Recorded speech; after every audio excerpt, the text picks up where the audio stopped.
এই শিক্ষামন্ত্রী, আপনি যাদেরকে ফার্মের মুরগি বলছেন, এই ফার্মের মুরগিরা রাস্তায় এসেছে বলে আজকে শিক্ষামন্ত্রী হয়েছেন। এই ফার্মের মুরগিরা রাস্তায় নেমে এসেছে বলেই শিলং থেকে এসে সংবিধান বিশেষজ্ঞ হয়েছে। এই ফার্মের মুরগিরা রাস্তায় এসেছে বলেই আজকে লন্ডন থেকে এসে বাংলাদেশের প্রধানমন্ত্রিত্ব করছে। আমাদের একজন শিক্ষামন্ত্রী আমরা পেয়েছি, স্ট্যান্ড বাজিতে উস্তাদ এবং টেন্ডার বাজিতে উস্তাদ। মাননীয় শিক্ষামন্ত্রী সব জায়গায় গিয়ে বলে নকল আর চলবে না, হাঁটু সমান পানিতে, বুক সমান পানিতে 2026 সালের এইচএসসি পরীক্ষার্থীদের আপনি ডুবিয়ে ডুবিয়ে আপনি পরীক্ষা দিতে বাধ্য করেছেন।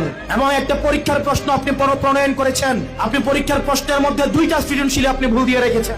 সে যখন দেখে প্রশ্নপত্রে ভুল, সে যখন নিজে চেষ্টা করে পরীক্ষা উত্তর মিলানো, পরীক্ষা দিয়ে এসে হয়তো বুঝতে পারে প্রশ্নপত্রে ভুল, সে যখন উত্তর মিলাতে পারে না, তখন পরীক্ষার মধ্যে কি ধরনের মানসিক অবস্থা তৈরি হয় একবার চিন্তা করেন। কিছুদিন পর পর একটা জিনিস ইচ্ছা হয়, আপনারা সেটা তাদের উপরে চাপিয়ে দেন, শিক্ষার্থীদের উপরে চাপিয়ে দেন।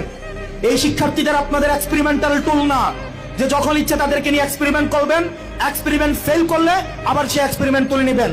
কারণ আপনাদের সন্তানরা দেশে পড়াশোনা করে না, আপনাদের সন্তানরে আপনারা বিদেশে রেখে পড়াশোনা করা। পরের সন্তানদেরকে রাস্তায় রেখে রাজনীতি করাবেন, পরের সন্তানের ভবিষ্যৎকে নষ্ট করবেন, পরের সন্তানদেরকে নিয়ে এক্সপেরিমেন্ট করবেন।